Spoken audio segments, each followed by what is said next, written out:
80s horror, this few names as iconic as Freddy Krueger, and that's of course what we talk about today, the Nightmare on Elm Street. I'm just saying Dan Edmonds. Hello there.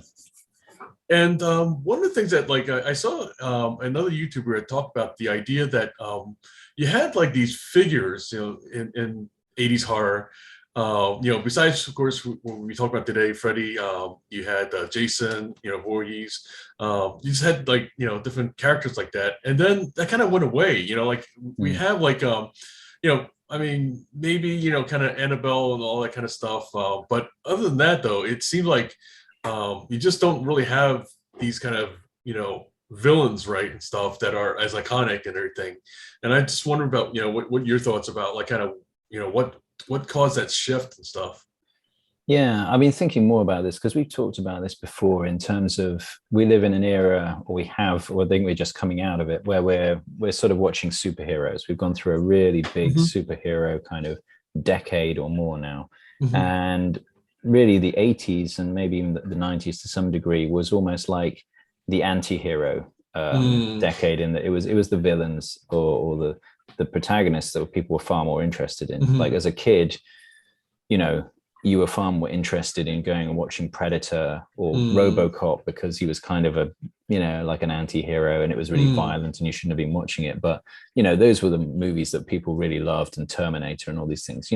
We idolized the bad guys really in the 80s. Right. And I'm been thinking about this in terms of what was actually happening. I mean, I guess at that point, you've got Reagan in power, and he's, trying to maybe push a fairly conservative family first values, nuclear family. Yeah. And I think Hollywood, probably Nightmare on Elm Street is one of those. Is it basically a sort of a push against that?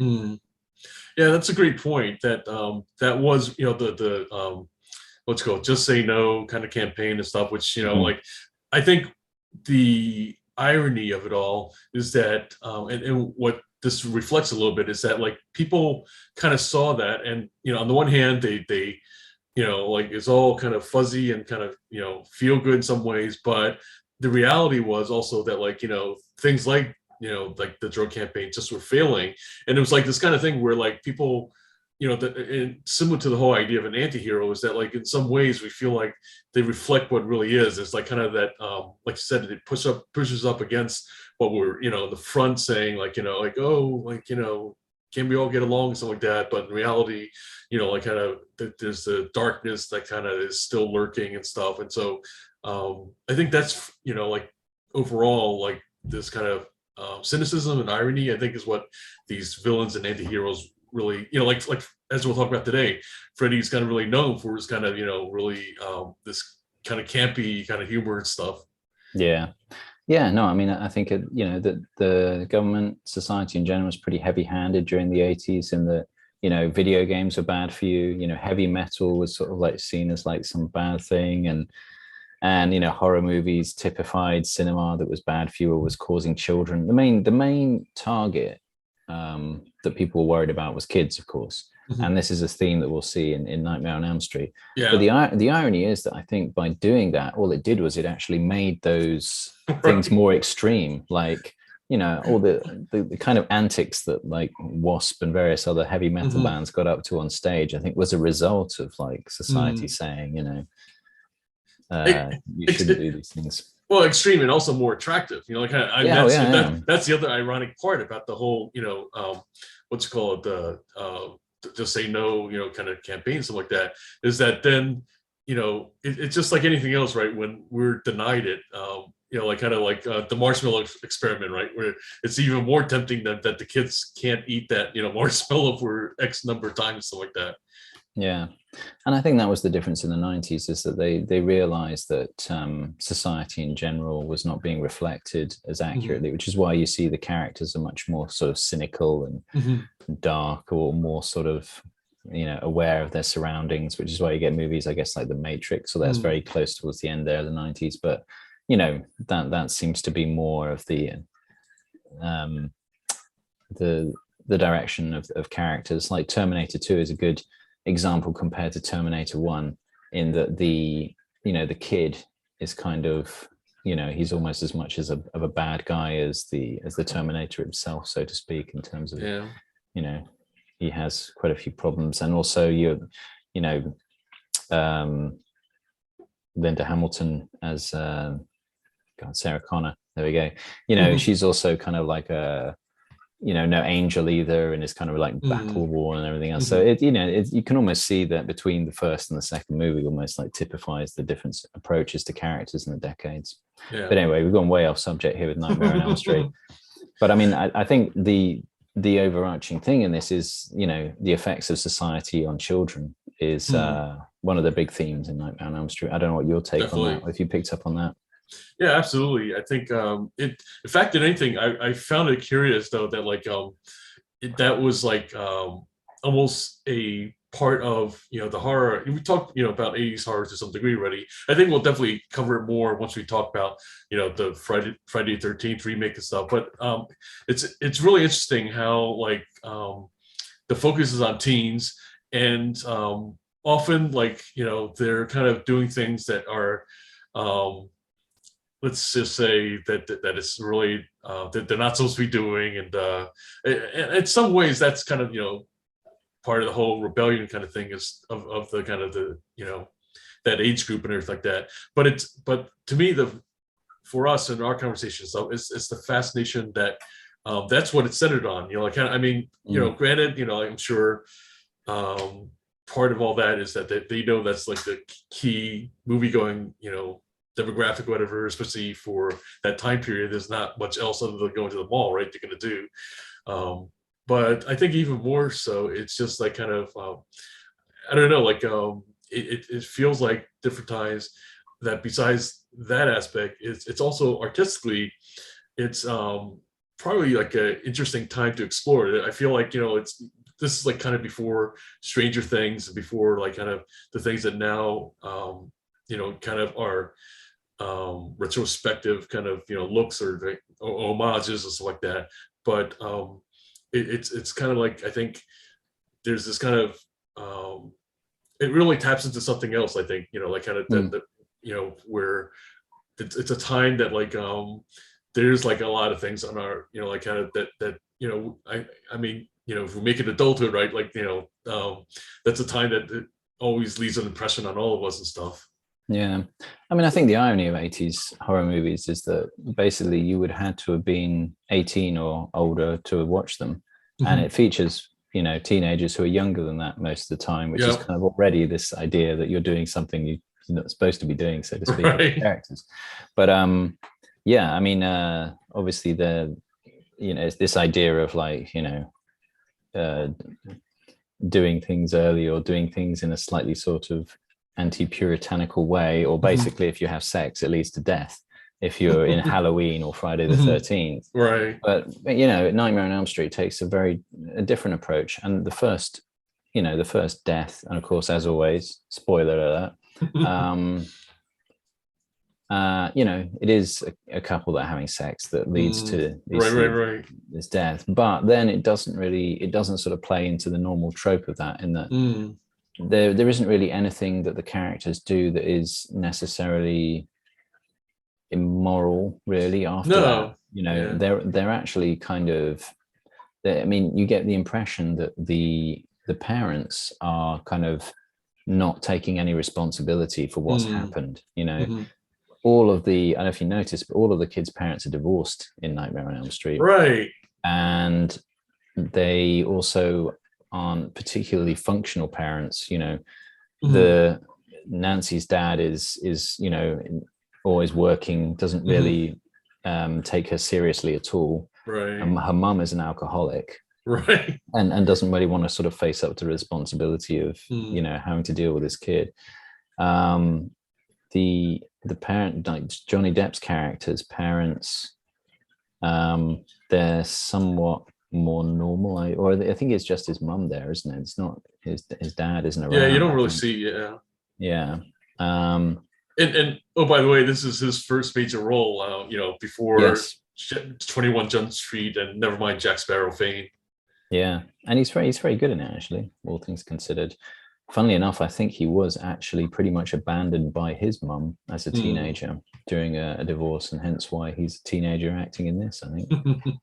But yeah, and you know, you can just tell that Ron, I want to say, the guy who falsely gets charged with the murder of the first girl, is kind of, he obviously, you know, doesn't have any parents around to sort of guide him in the right direction. So there's this idea that, you know, basically the parents have just sort of, and aren't taking any responsibility, but are indirectly responsible for creating a monster in this society, which through some sort of collective trauma, now the children have to kind of rise up and take responsibility for.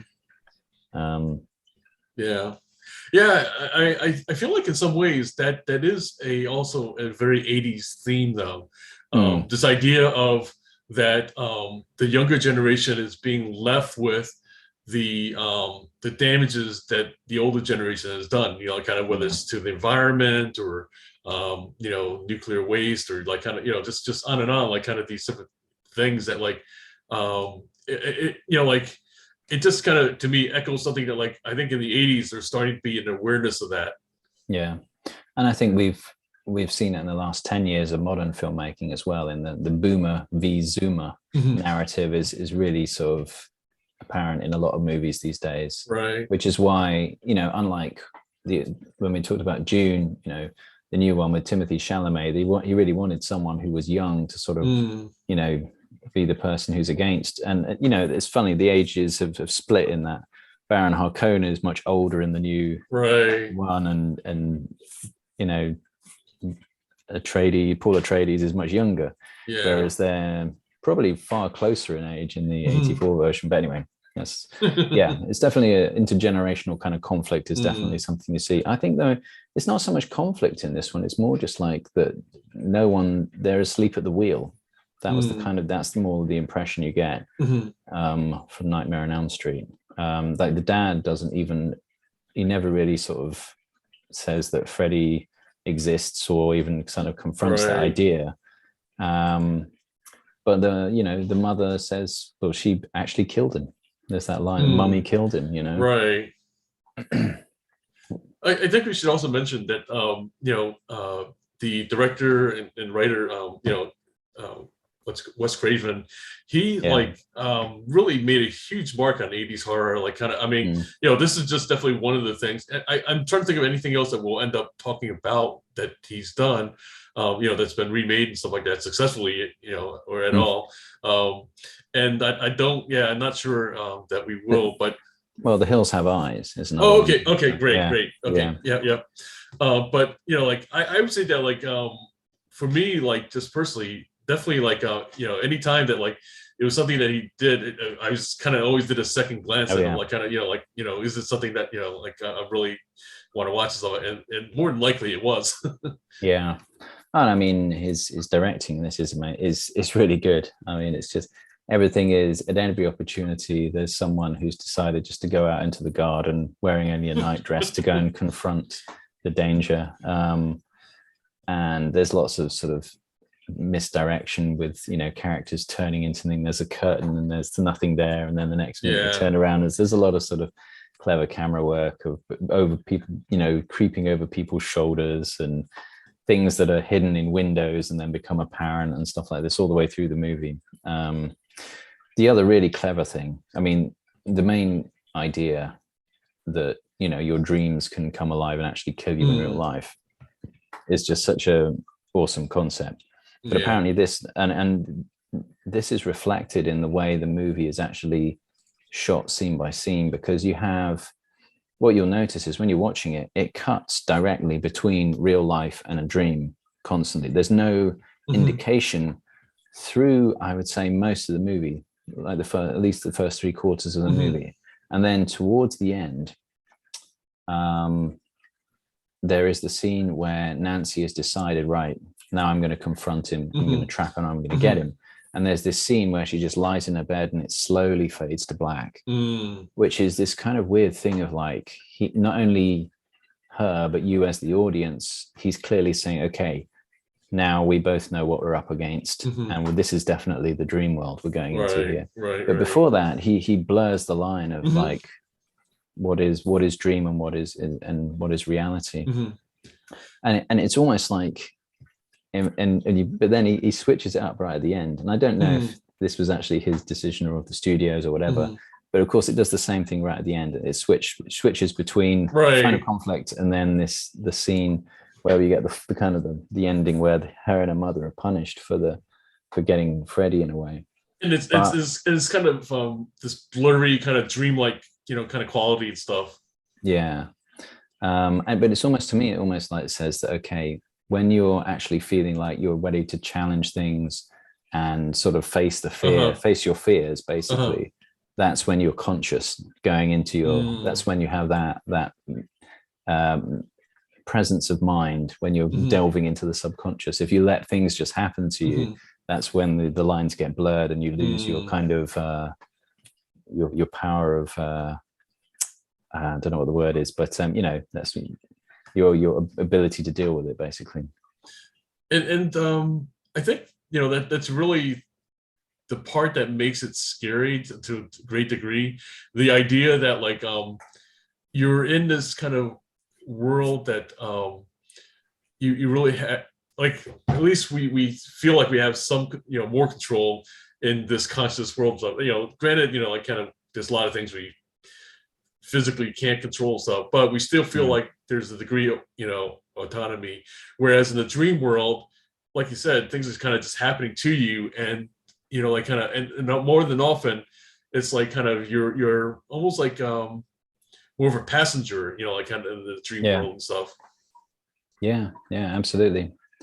And I think the surreal kind of effects used to portray the dream deaths are Mm, really awesome. And I remember mm, I mean, I don't think I saw it in 1984, but not too long after that, I suppose. mm, And yeah, I was pretty blown away by the mm. effects at the time. The idea of like you could be kind of thrown up on the ceiling and kind of spun around while all the scenes. And the famous one with Johnny Depp where he just gets sucked in and Oh spewed yeah. out again. I mean, it's Oh pretty man. amazing. Yeah, Um, the horror of that scene, like kind of, it's just one of those that like definitely sticks with you. well, it's almost it's very reminiscent of Stanley Kubrick's The Shining, with Mm, the corridor of blood, and this hmm. time it's kind of a bedroom of blood. Basically, Right. it felt like it was a kind of a soft homage to that, if you will. But yeah, but there's also just lots of surreal touches, like his arms extending out to the sides of the street and Right. things like that. I mean, it looks pretty silly these days, but Right. it was kind of this idea that he had absolute kind of control over the reality that made up um, the dream world, and how he gets beaten is this idea that you have to take that control back. Mm. Essentially, is Nancy's kind of arc, I would say. I think was like it's a trend. I think Halloween kind of started, and then like by this movie, the concept of the final girl kind of really started becoming Mm. really established. I think, and I think that's kind of like really like when we think of 80s horror, like kind of the stuff that like ironically Wes Craven himself kind of parodies and Scream, right, and stuff. Mm. Yeah. um it's the stuff that like kind of are the rules, if you will, of this genre and stuff. Yeah. Yeah, I mean, I think the way he kind of, I mean, that's the thing though. He sets up some rules, but I mean, how do you actually constrain a being that can control all reality in your dreams? There aren't really, there's like one rule, which is Mm, just like, what he does, but it doesn't really work if the mm. ending is anything to be believed by. Uh, um, But it's yeah. interesting. But it's interesting that like Nancy, played by Heather Langenkamp, she like kind of figures out that like, oh, or at least comes up with this idea like I can set these traps in the real world, and then Mm. like I can take them into the real world. It kind of like it's something that like I Yeah, don't yeah. know if who would have really like kind of I don't know if I would have been able to come up with that kind of idea and stuff. Well, I mean, that's a kind of almost a psychotherapy sort of Huh. theory, in that it's things that are buried in your subconscious that are Mm-hmm. driving various bits of behavior, and by bringing them to light, you Mm-hmm. actually are able to deal with them. So Mm-hmm. it's and in a way, it's kind of the trauma of these people who burnt this child killer. Mhm. And is as we've talked about with Stephen King thing, it's almost like a town with a secret. In this Right. case, it's this is their vengeance on this child killer. Has become kind of like a collective trauma that needs to be brought into reality to be dealt with. I mean, I think it was in a way as well. You got to like Nancy is a fairly I don't know, she's a totally kind of feminist kind of heroine in this.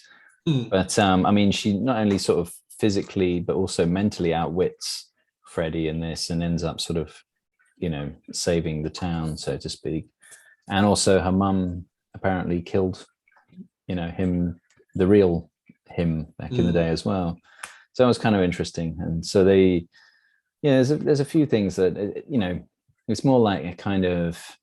But you often feel it's kind of accidental that the final girl manages to get the bad guy sometimes in these 80s horror movies. But she's pretty determined and she has a plan, and and it's funny because we're going to be looking at Home Alone at some point. I almost feel like she does a bit of a sort of a Home Alone style right. trap setting for Freddy in this. Yeah.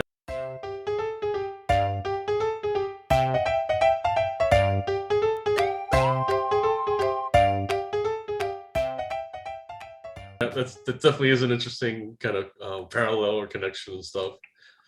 On the other hand, too, like even though we associate Robert Englund as kind of Freddy and stuff, like I can't imagine anybody else. He was actually not the original choice, so that's kind of one of the ironic parts. In fact, he almost had to kind of convince Wes Craven that that he was the right person and stuff, because apparently David Warner was originally the first one to cast and stuff. All the makeup tests were done there, all that kind of stuff, and then Kane Holder, who's kind of known for like kind of the wrestling kind of huge intimidating guy, and then ultimately he was cast as Jason Voorhees and stuff. He was like the next choice, and so it's a lot of ways it was like these kind of more imposing figures were imagined, and then here comes Robert Englund, who's like physically he's fairly good size, stuff like it, but he's by no means like kind of nearly as intimidating physically as these other but meanwhile also like it's interesting that's like now we can't imagine anybody else as Freddy. Yeah. No, he does this great sort of, he really treads that balance of sort of slight comedy, but also kind of menace. He really does that really well. And it's obvious when you watch the remake and you see it someone else doing it, it's just not the same for some reason. He really made but of course he's a victim of his own success, really, because you can't really imagine Robert Englund in anything other than playing in a Freddy movie. I did do some reading on what actually inspired the Freddy character, and apparently the idea of the glove with the razor blades is this idea that what actually sort of makes animals so sort of deadly and different from humans is the fact they have claws a lot of the time. So this was this idea that the hand has kind of evolved the same as the brain, and that our hands have got more and more sophisticated the more and more our brains have got. Right. So his idea was to make a hand actually like the main sort of weapon, as a way of sort of indicating this sort of return to an animalistic brutality, using, I guess, these fashioned kind of claws, so to speak. Apparently the hat is just something because there was a drunk in Wes Craven's neighborhood who occasionally would like sort of look like he's half following him home, and he would sort of freak him out when he was trying to go to bed as a kid. So that's the legacy of that, and does look like a kind of a 19 sort of 50s hat that they would wear pretty much. The red and the green is actually from Plastic Man, the character, because he said you could always tell when you were reading Plastic Man, even though he would transform into lots of different shapes, you could tell it was him because it was still the same color of his uniform. So he wanted a very distinctive color palette that could be seen, so you could tell that, the car is Freddy because it's his colors, or the umbrella is Freddy. So that was where he stole that idea from. Yeah. The main idea, though, apparently is from there was an outbreak of refugees from the Vietnam War Hmm. who did actually die in their sleep. There was like the whole sort of town of Hmm. people who were affected by this thing. And there were quite a few cases of people who were just dying in their sleep Hmm. as a result of some kind of traumatic event that they were trying to Yeah. live with. And that's where I think he must have got the idea to, Right. it's called SUNDS, CSUNDS, this disorder, apparently. So, Yeah, it's interesting that there's another movie during this time period that kind of basically played on this idea, was Dreamscape, and that was another right. really memorable movie. Yeah. And I feel like those two. I'm trying to think of any others. I can't think of any, but they really like kind of made you kind of wonder about like kind of would you die if you kind of died in your sleep and stuff. Yeah. I mean, there's others that I guess sort of are somewhat. I mean, I felt like sort of not Hellraiser, but the Nightbreed. There was a Okay. sort of certain, but Hmm. it was just set at night, not necessarily in Hmm. people's dreams, but it was quite a sort of surreal, dreamlike Hmm. world that they created for the people in the Nightbreed. Hmm. And I suppose Hellraiser has that. It's just sort of a very surreal kind of alternate Hmm. universe that you get sucked into, but not quite in the same way as when you go to sleep and turn off your light and then Hmm. something's going to come and get you. Just yeah, pretty much the worst thing you could show any child, really, if you ever try and Right. get them to sleep Right. properly. Good point. Mm. Um, yeah, but it's definitely it's a classic. There's no doubt about it. And yeah, I was trying to think if there was anything else in particular that I picked up from. Oh, there was a few bits that were you could see the inspiration for Scream in it because there's the bit where I don't know if you remember, there's a bit where she picks up the phone and it's got like Freddy's tongue Oh poking through it. yeah. But there's this idea that the phone rings and it's the killer on the end of the phone. Mhm. That was a pretty obvious kind of thing that he did before. Oh, speaking of which, so John Saxon, who plays Nancy's dad, the sheriff or something like that, was actually in the original Black Christmas and Oh, everything. really? Yeah, yeah. So Hmm. that's another funny kind of connection to. Who was he in the original Black Christmas? Because um, all I remember is all the girls in the frat right, group. right. I'm trying to remember now. Probably another policeman, I guess. Let me see if we can look it up real quick here. I would say that more than likely it probably was a policeman stuff, just without like kind of uh, diving. Let's see, but let's have a look here real quick. Christmas, Lieutenant Ken Fuller. Yep. So he was. Yeah, that's the cop. Yeah, right, Yep. right. So he plays a cop again. Yeah. It's yeah. Obviously this is just like a textbook horror movie in that every Mm, vulnerable place you could possibly be, mhm. you're going to get attacked. Right.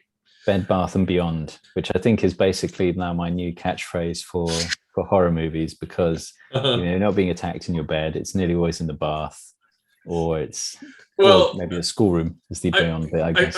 I feel like just like the shower scene, right, is kind of the iconic Yeah, one for Psycho.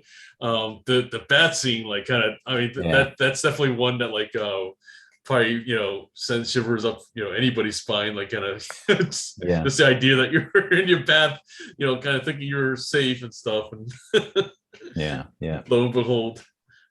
yeah, yeah. There's that gardens, I guess, Bed Bath and Beyond. So yeah, it's And I think another funny part is that I don't know if that was really the case, but I feel like around this time period, no-dos and like kind of like this idea of like something that kind of keeps you awake started becoming more mm, um, you know I don't know, like I can't think of a time that like it was as available as it became during except during this time period and stuff. right.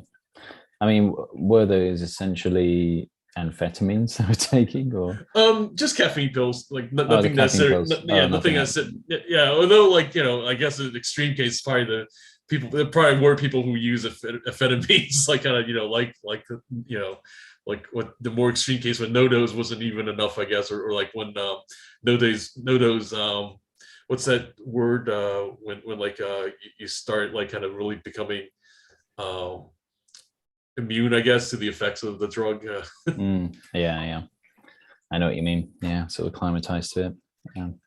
Any more thoughts on the original? Um, yeah, I think like kind of it was interesting, like you said, that one of the kind of big themes was that the adults just really were off partying Vegas or something. So, or Mm, actually, the other extreme though was that like other times they were kind of being a little bit smothering, like kind of. So like that's like kind of I guess the pre-helicopter parent kind of thing stuff.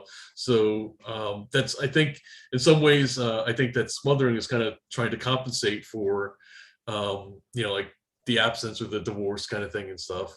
yeah, I mean, of course, I suppose you've got Nancy's mum putting bars on the windows in order to try and, Mhm. protect her. But Right. it's more this thing of, yeah, it's sort of protection, but not actually listening to what the real problem is, so to Mm. speak, is the sort of message in it. And then And in the end, she ended up being trapped, right? Like kind of she couldn't yeah, get out, and that was the problem and stuff. yeah, and I guess you kind of got no, this is Johnny Depp's dad actually. No, they're not divorced, are they? I think it's just a pretty Oh, right. dysfunctional parental group because the dad is so Mhm. he's so sort of embarrassed or doesn't want Nancy to have anything to do with him that he Right. basically Right. just cuts his phone off Yes. and dooms him as a result. But again, Yeah. it's this idea of like cutting off the communication with the Mm. kid, so to speak. Um, and he's even got his headphones on at that point when he dies. Right. So Right. yeah, it's almost like the parents are sort of betraying the kids is the kind of message in it, in that Mm. not only are they kind of making their lives difficult every day, but also they're the ones who've kind of created this monster in the past in a way. Is Mm. the kind of, I don't know, the underlying theme I got. But yeah. Definitely. Well, shall we move on to the remake? One classic to another. um So here yeah. we have.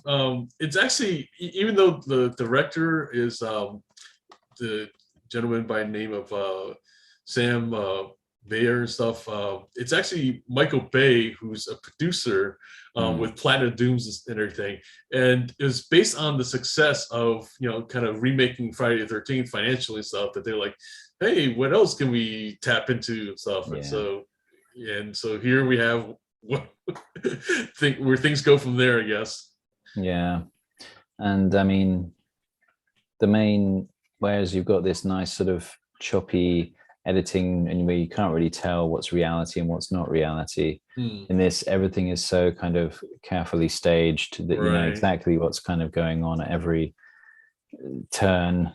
And you don't have Robert Englund, so I mean, I'm trying to remember the actor's name who actually plays Freddy in this. It's actually Jackie Earl Hurley, Yeah, Haley rather, who he's we actually a good saw. actor. Actually, I mean, I liked him and stuff. So We actually had him in Watchmen as yeah. Rorschach, and then Mm, also in RoboCop, he was like that's one of the right. villains.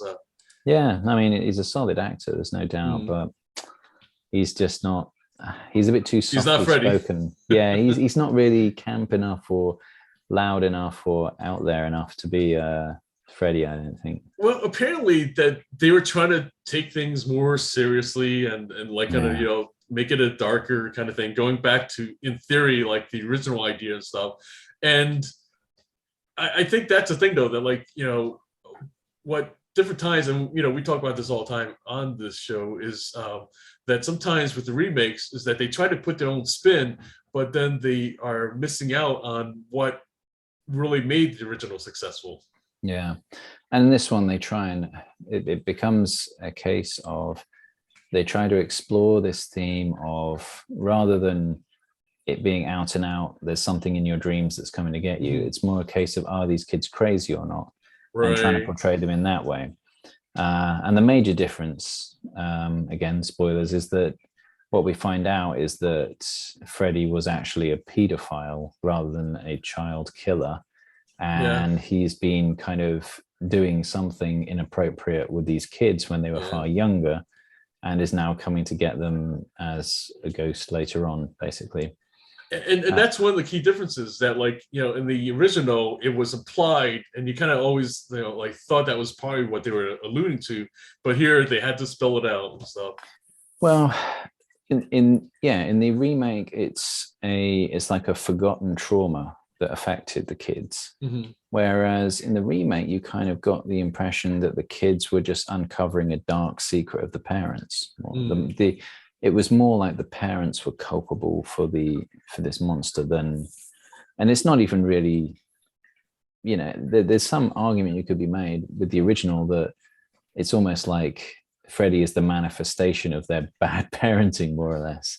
Mm-hmm. And this one, it's much more kind of down to earth in that, there is some sort of pedophile from the beyond the grave who's already sort of abused these children, and they're kind of revisiting their trauma somehow, because in this one they're actually going and revisiting the place where they went to the nursery, and they find the secret sort of basement or whatever that he had. But they try and sort of subvert your expectations halfway through by sort of saying, oh well, actually no, they just killed an innocent man, right. But then it turns out he wasn't, and the kids are crazy, but then they're not. It's kind of right something in it. Yeah. So what did you think about that, though, about how, like, they were trying to make this mystery of whether the kids lied about it and stuff, and yeah. But that, yeah, I mean, as I say, it became far too involved in uncovering the mystery and who was really to blame, and were they right or wrong, and they kind of forgot about actually making this into a scary horror movie in the process.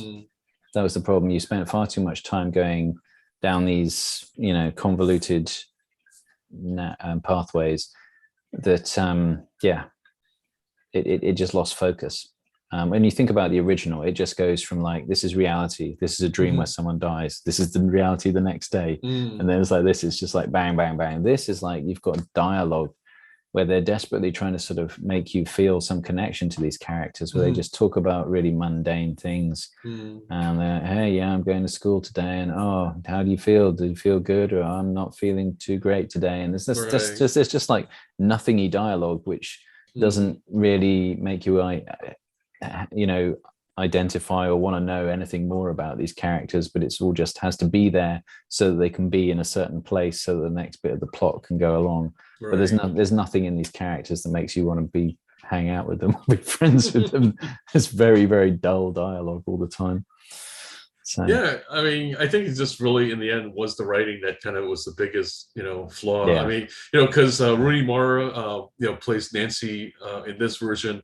And she actually does a really great job in The Girl with the Dragon Tattoo, which that is another remake, so we'll see her again in that.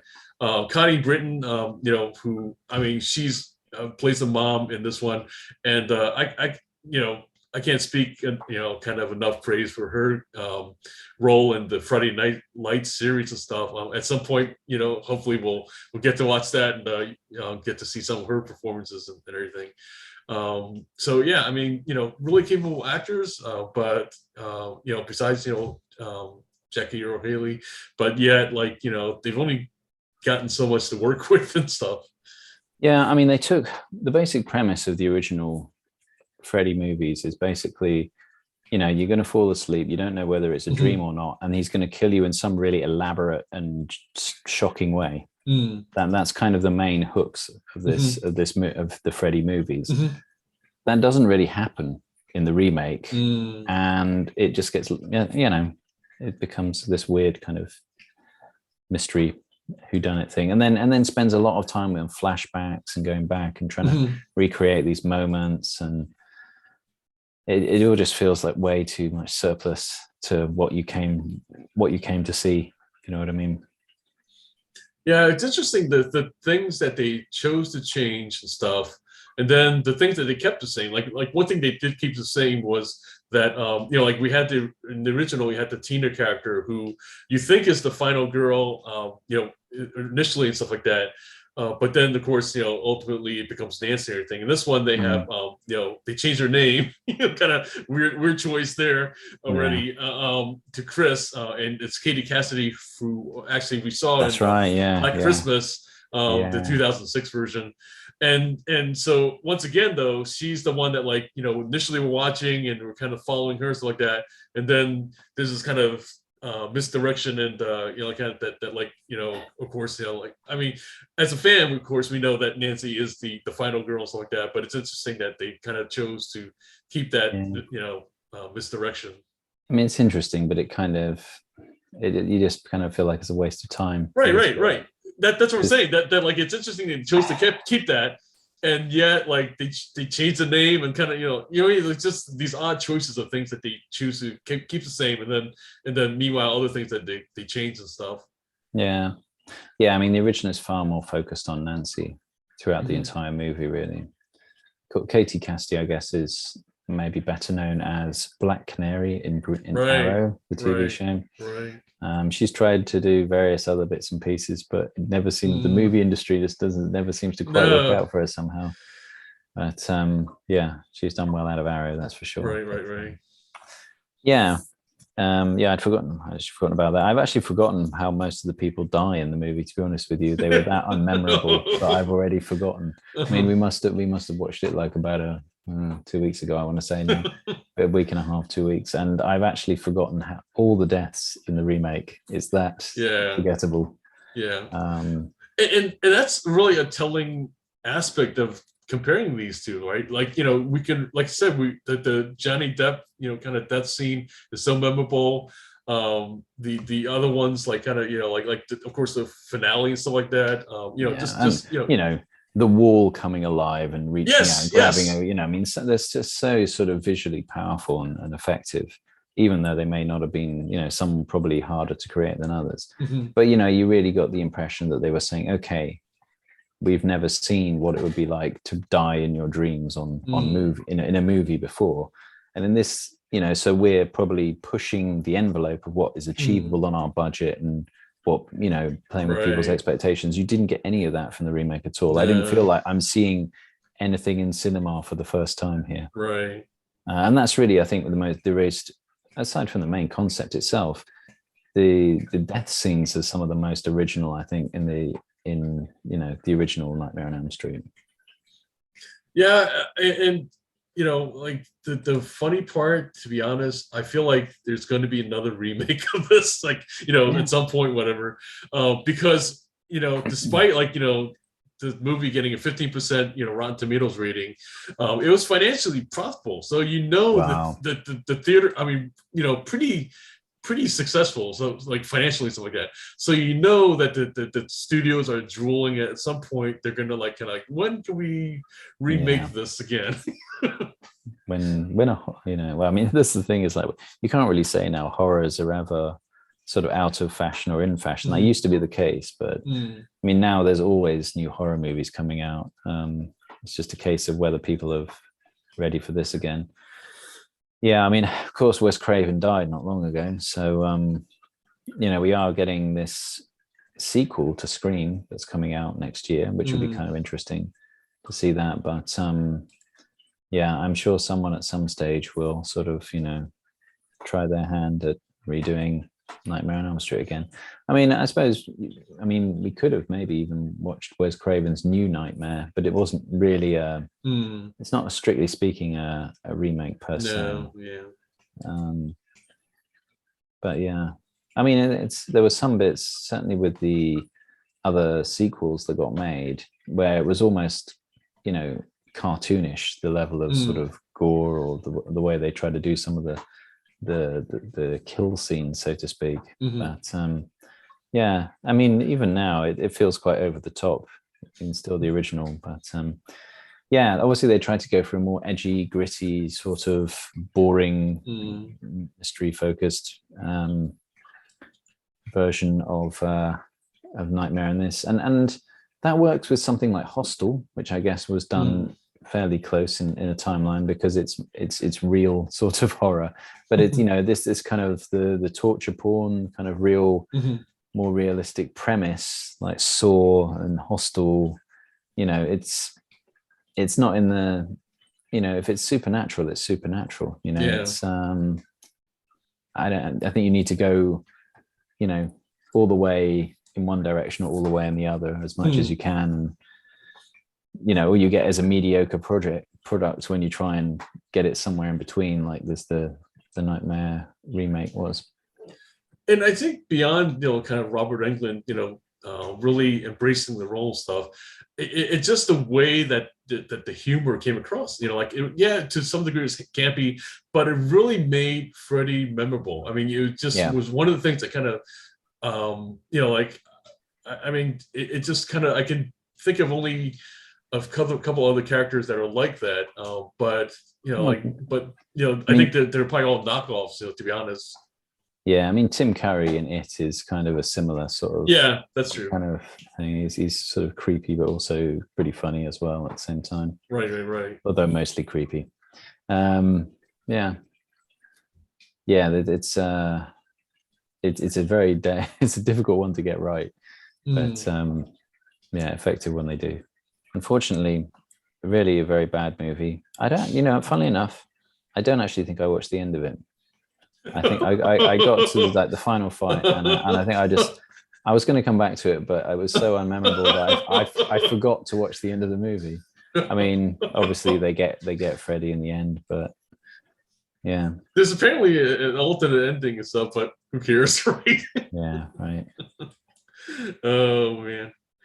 Alrighty. So yeah, I think that'll wrap things up for this one.